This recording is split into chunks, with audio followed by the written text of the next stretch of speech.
नमस्ते, आदाब एंड सत श्री अकाल।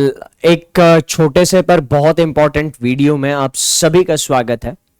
एसबीआई पीओ की प्रीलिम्स एग्जामिनेशन अभी हाल फिलहाल में ही खत्म हुई और उसके बाद तरह तरह के मैसेजेस मेरे पास आना शुरू हुए। सर इतने अटेम्प्ट हुए, सर अब ये पहला ही अटेम्प्ट था, सर ये अभी मतलब 2-3 साल से एग्जामिनेशन दे रहा हूं, बस इतने ही अटेम्प्ट हुए।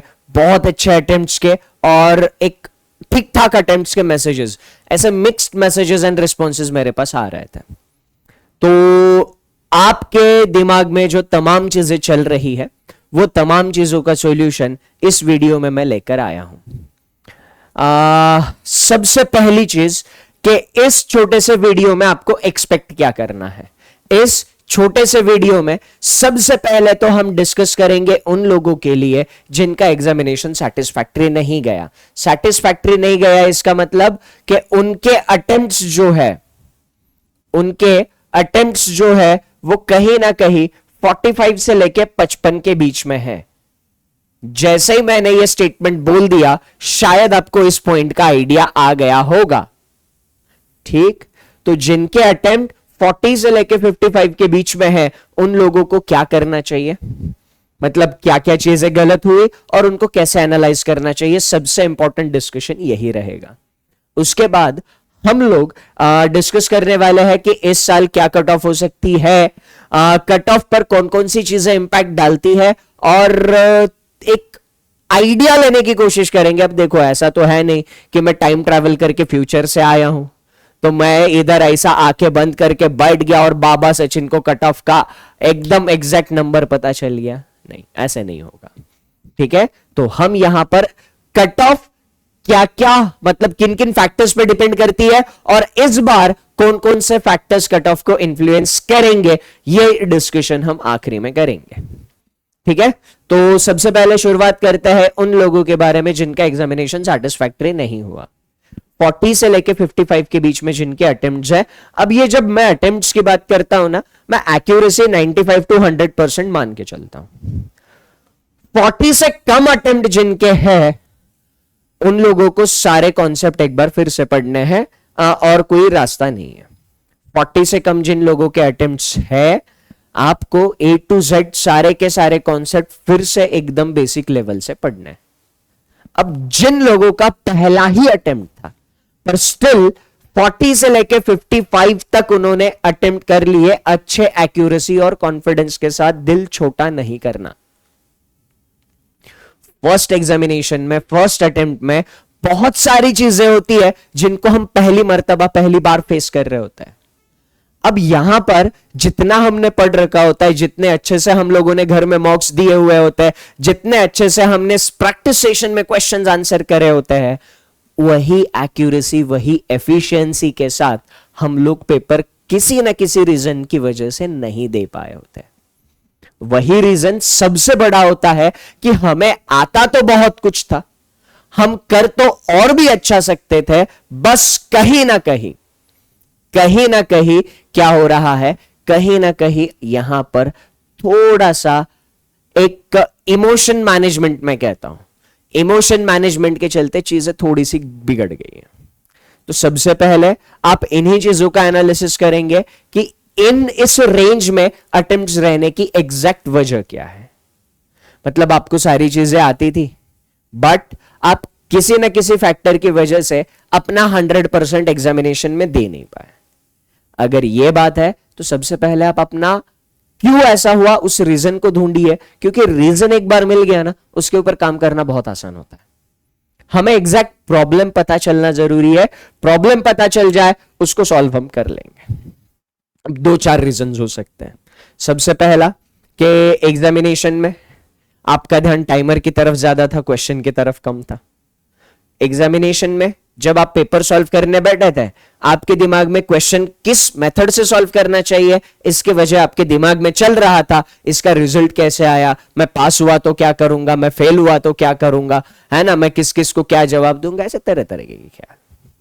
तो इसका एग्जैक्ट एनालिसिस करना, क्या गलत हुआ, मुझे आता था मैं कर नहीं पाया या मुझे आता ही नहीं था, कुछ कॉन्सेप्ट कुछ क्वेश्चन, कुछ ट्रिक्स जहां पर रिवीजन कम पड़ी, इसलिए वो एन मोमेंट पर मुझे क्लिक नहीं हुआ, है ना। ऐसा भी होता है कई बार। बहुत बार क्या होता है कि सारी चीजें हमें अच्छे से आ रही होती है, बट दिक्कत क्या होती है, दिक्कत एक होती है कि लास्ट मोमेंट पे रिवीजन और प्रैक्टिस सफिशिएंट ना होने के कारण वो एन एग्जाम में क्लिक नहीं होता। ऐसा हुआ है क्या, देखना। अब एनालिसिस कैसे करोगे, एक जगह शांत बैठना, पूरा फ्लैशबैक में चले जाना और क्या क्या चीजें आपके हिसाब से नहीं गई, बस इसको थोड़ा सा सोचना। ये एनालिसिस आपके आगे की जर्नी में काम आएगा। इस रेंज में जिन जिन के अटेम्प्ट्स है, इंट्रोस्पेक्शन एनालिसिस जल्दी निपटा देना, क्योंकि आरबीआई असिस्टेंट का एग्जामिनेशन आपके राह देख रहा है। आरबीआई असिस्टेंट का एग्जामिनेशन दिवाली के तुरंत बाद होने वाला है, तो थोड़ा सा इन एग्जामिनेशंस मतलब एनालिसिस अच्छे से करना। अब बात करते हैं इस साल जो एसबीआई पीओ का प्रीलिम्स एग्जामिनेशन हुआ, कैसा लेवल था, क्या था, और उसके हिसाब से कट ऑफ का थोड़ा सा आइडिया लेते हैं। कट ऑफ पर जाने से पहले एक डेटा मैं आप लोगों के साथ शेयर करना चाहता हूं। ये आप लोगों के सामने शिफ्ट वाइज अटेम्प्ट का डेटा है। कौन कौन सी शिफ्ट में कितने कितने अटेम्प्ट हुए उसका डेटा है। ये 1 नवंबर की पहली शिफ्ट, दूसरी शिफ्ट, तीसरी शिफ्ट, चौथी शिफ्ट। मैं जो नंबर्स यहां पे दिखा रहा हूं, अब एक रेंज तो दिखा नहीं सकता था, तो इस यहां पे जो भी नंबर्स है उस रेंज में प्लस माइनस आप 2 कंसीडर कर लो। ये मतलब ठीक ठाक अटेम्प्ट है अगर आपकी एक्यूरेसी अच्छी है। जैसे 4 नवंबर की फर्स्ट शिफ्ट अगर हम देखें तो यहां पर 64 यानी 62 से लेके 66 तक मैक्सिमम स्टूडेंट्स जिनकी प्रिपरेशन अच्छी थी, जिनकी तैयारी अच्छी थी, जिनके साथ मैंने बात करी, उनका अटेम्प्ट का रेंज कुछ यही था। ठीक, उसके बाद आगे हम बात करें 1 नवंबर की सेकेंड शिफ्ट में 65 प्लस माइनस 2 यानी 63 से 67 मैक्सिमम स्टूडेंट्स के अटेम्प्ट जिसी रेंज में थे।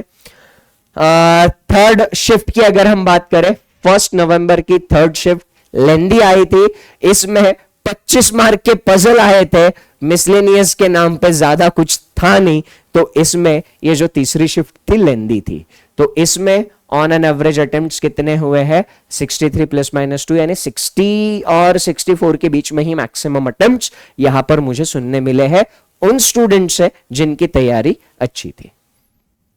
फोर्थ शिफ्ट की अगर मैं बात करूं फिर से 65 यानी 63 से 67, सेकंड एंड फोर्थ शिफ्ट लगभग सेम लेवल के थे। मैं ये कहूंगा कि फर्स्ट शिफ्ट के कंपैरिजन में थर्ड शिफ्ट थोड़ी सी मतलब जहां तक मैंने एनालाइज किया थर्ड शिफ्ट थोड़ी सी लंबी थी। थर्ड शिफ्ट में पूछे गए क्वेश्चन थोड़े से टाइम कंज्यूमिंग थे। ऐसा ही यहां पर 4 नवंबर का डेटा भी है आप लोगों के सामने। 4 नवंबर के फर्स्ट शिफ्ट की डंडी देखो कितनी ऊपर गई है। फर्स्ट शिफ्ट की डंडी यहां पर 67 के आसपास जा रही है, यानी 66 से लेके 70 तक यहां पर ऑन एन एवरेज, क्योंकि 4 नवंबर की फर्स्ट शिफ्ट कंपैरेटिवली थोड़ी सी इजी आई थी। उसके बाद मैं अब यहां पर बात करूं 4 नवंबर सेकंड शिफ्ट की, तो 63 अटेम्प्ट्स यहां पर ऑन एन एवरेज यहां देखने को मिले 61 से 65 की रेंज में। एंड थर्ड शिफ्ट अगेन थोड़ी सी चैलेंजिंग आई थी, तो इसमें ऑन एन एवरेज 61 अटेम्प्ट यानी 59 से लेके 63 तक रेंज मैक्सिमम स्टूडेंट्स की थी। सेम 6 नवंबर की फर्स्ट शिफ्ट 62 यानी 60 से 64 की रेंज, 65 सेकेंड शिफ्ट में। तो एक मैंने आपको एवरेज अटेम्प्ट्स बता दिए उन स्टूडेंट्स को ध्यान में रखते हुए जिन स्टूडेंट्स की तैयारी अच्छी थी। मैंने सिर्फ उन्हीं के अटेम्प्ट्स यहां पर रिफ्लेक्ट किए।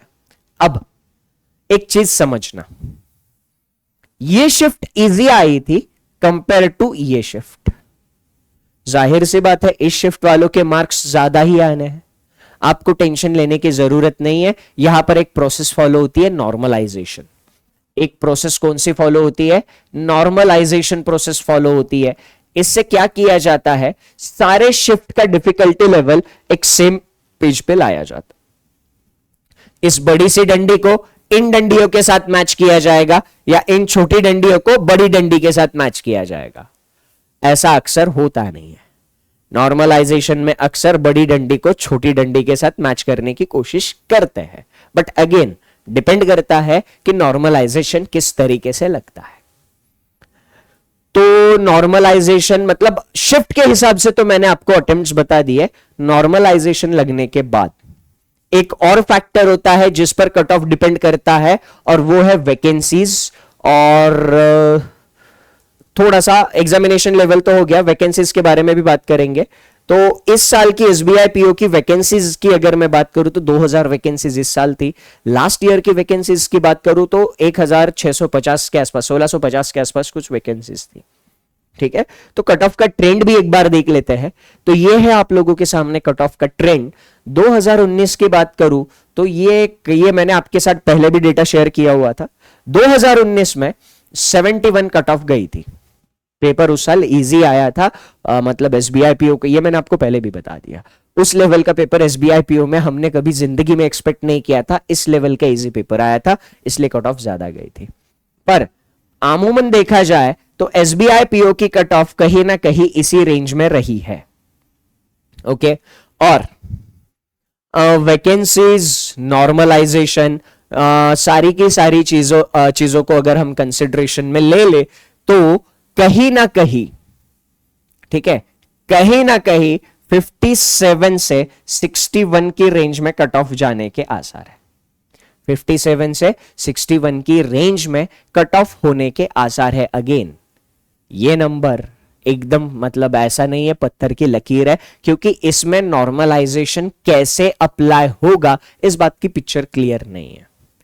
थोड़ी देर पहले मैंने शिफ्ट वाइज जो अटेम्प्ट्स बताए थे, आपके अटेम्प्ट्स उस रेंज में कहीं ना कहीं जा रहे हैं, और आप अपनी एक्यूरेसी को लेकर कॉन्फिडेंट हो तो फिर आप इन हो ये मान के चल सकते हो। अब देखो एक चीज ऑनेस्टली करना, ठीक है, मैं एक बार फिर से बता रहा हूं, ये रेंज वैसे ही उन सारे फैक्टर्स को ध्यान में रखते हुए मैंने बताई है जैसे अभी तक सारी प्रोसेस चलती आ रही है। अभी तक चलती हुई प्रोसेस में अगर कुछ इधर उधर चीजें एसबीआई ने कर दी, ये नंबर चेंज हो सकता है। अभी आईबीपीएस पीओ का किस्सा बताता हूं। आईबीपीएस पीओ में एक स्टूडेंट से मैं बात कर रहा था। उस स्टूडेंट के क्वांट में बहुत अच्छा स्टूडेंट था, बहुत अच्छा, मतलब उसके मॉक्स के स्कोर वो मेरे साथ शेयर करते रहता था, और मॉक्स में हमेशा उसके स्कोर बहुत अच्छे आते थे। क्वांट में उसने 25 अटेम्प्ट किए थे और वो 100% कॉन्फिडेंट था कि 25 के 25 सही है। आईबीपीएस पीओ प्रीलिम्स, जब स्कोर कार्ड आया, वो उसका प्रीलिम्स क्लियर हो गया, वो अभी मेंस देकर भी आया, मेंस देकर आने के बाद मेरे उससे बात भी हुई, बट जब स्कोर कार्ड आया ना 25 के 25, जिसने मॉक्स में कभी गलत नहीं किए हैं, उसका स्कोर आया था 22 समथिंग। अगेन वही बात है कि नॉर्मलाइजेशन कैसे रोल प्ले करता है, इस बात पर बहुत सारी चीजें डिपेंड करेगी। तो मैं यही कहूंगा कि आप लोग है ना ज्यादा इधर उधर दिमाग लगाने के चक्कर में ना पड़े। अगर आप लोगों के अटेम्प्ट्स आपको लगता है कि 55 प्लस है और आप एक्यूरेसी को लेकर बहुत ज्यादा कॉन्फिडेंट हो, ठीक है, मैंने 55 प्लस नहीं बोलते, थोड़ी देर पहले मैंने जो शिफ्ट वाइज चीजें बताई थी, शिफ्ट वाइज नंबर बताए थे, उस रेंज में अगर आपके अटेम्प्ट्स जा रहे हैं, मेंस की तैयारी स्टार्ट कर दो, नहीं तो आरबीआई असिस्टेंट पर फोकस करो। देखो कॉम्पिटिटिव एग्जामिनेशन है, दिल छोटा करने की बिल्कुल भी जरूरत नहीं है। मतलब इसको फेलियर की तरह बिल्कुल भी नहीं देखना, ठीक है। मतलब आपको लग रहा है कि आपके अटेम्प्ट 30 है, 40 है, 45 है, 50 है, 50 के नीचे तो कट ऑफ नहीं, किसी भी हालत में नहीं आएगा, ठीक है। मतलब 57 के ऊपर 61 के आसपास जाएगा वो। तो मैं यही बता रहा था कि इसको एज अ फेलियर नहीं लेना, ये इसको आपके जो भी अटेम्प्ट हुए हैं, इसको अगर आपने एज अ गाइडेंस कि आगे मुझे किस डायरेक्शन में एफर्ट लगाने हैं, मुझे कैसी मेहनत करनी है, इस डायरेक्शन में अगर आपने एफर्ट्स मारे तो डेफिनेटली आने वाले एग्जामिनेशन में आप बहुत अच्छा कर सकते हो। और जो स्टूडेंट्स नए हैं, नए सिरे से प्रिपरेशन, अच्छा एक और चीज क्या होता है ना, जब हमारे अटेम्प्ट्स हमारे मन मुताबिक नहीं होता है, तब हम थोड़ा सा डेविएट हो जाता है और फिर ये करूं वो करूं। नहीं, आप लोगों ने जो बैच इससे पहले फॉलो करी थी उसी के लेक्चर्स वगैरह सारी चीजें रिवाइज करो। आपने जो भी चीजें जहां से भी पढ़ी थी उन सभी को रिवाइज अच्छे से कर लो। जो लोग एकदम नए सिरे से प्रिपरेशन करना चाहते हैं 2024 के लिए, अपना बेस्ट अटेम्प्ट देना चाहते हैं तो उन लोगों के लिए गुड न्यूज है कि एम 2.0 बैच चल रही है। इस बैच में अभी मैंने रीजनिंग पजल स्टार्ट किए हैं। पजल्स हम एकदम बेसिक से देख रहे हैं और उसके बाद अगर आपको आने वाले सारे के सारे कोर्सेज का कंटेंट एक्सेस करना है तो बैंक महापैक आप एनरोल कर सकते हो। बैंक महापैक के अंदर एम 2.0 बैच फ्री मिल रही है, ठीक है। एंड अभी दिवाली के टाइम पे क्या हो रहा है कि ये बहुत जो भी प्राइजेस आपने देखे उन प्राइजेस पर आपको फ्लैट 30% का डिस्काउंट मिल रहा है। तो इसके चलते जो महापैक थोड़ी देर पहले आपको देखा आप लोगों ने 2499 का जो था वो 1749 में आपको मिल रहा है। एक साल का सब्सक्रिप्शन केवल इस प्राइस में मिल रहा है। एक साल के अंदर जितने भी बैचेस आएंगे सारे के सारे इसके अंदर होंगे। फ्रेशर 0 से लेके सिलेक्शन वाले लेवल तक अगर आप प्रिपरेशन करना चाहते हो तो बेस्ट है ये। और अगर कोई ग्रेजुएशन के फाइनल ईयर में है या फिर सेकंड लास्ट ईयर में है तो उसके लिए ये 2 ईयर का सब्सक्रिप्शन बेनिफिशियल है, क्योंकि आप ग्रेजुएशन कंप्लीट होने के बाद एग्जामिनेशन दोगे तो ये बेस्ट है आपके लिए। और ये जो नॉर्मली आपको 4000 का मिलता है ये अभी 2799 में आपको मिल रहा है। तो बस यही सारी चीजें आप लोगों के साथ शेयर करनी थी। और एक चीज कि क्या है ना, कॉम्पिटिटिव एग्जामिनेशन में पेशेंस और सही डायरेक्शन में आगे चलना बहुत जरूरी होता है। तो बस रीजनिंग के लिए मैं आपको यही कहूंगा कि शाम की 7 बजे वाली क्लास, उससे बाहर अभी तक किसी भी पेपर का लेवल गया नहीं है। जितने भी एग्जामिनेशंस आए उन एग्जामिनेशंस के पहले जिस लेवल का कंटेंट हमने प्रैक्टिस किया है उसी लेवल का कंटेंट एग्जामिनेशन में देखने को मिला है। तो शाम के 7 बजे वाली रीजनिंग की क्लासेस बिना भूले बिना चुके फॉलो करते रहना, बाकी एग्जामिनेशंस आप अच्छे से क्लियर कर लोगे। That's it, thank you, take care and सबसे important enjoy your time, bye bye.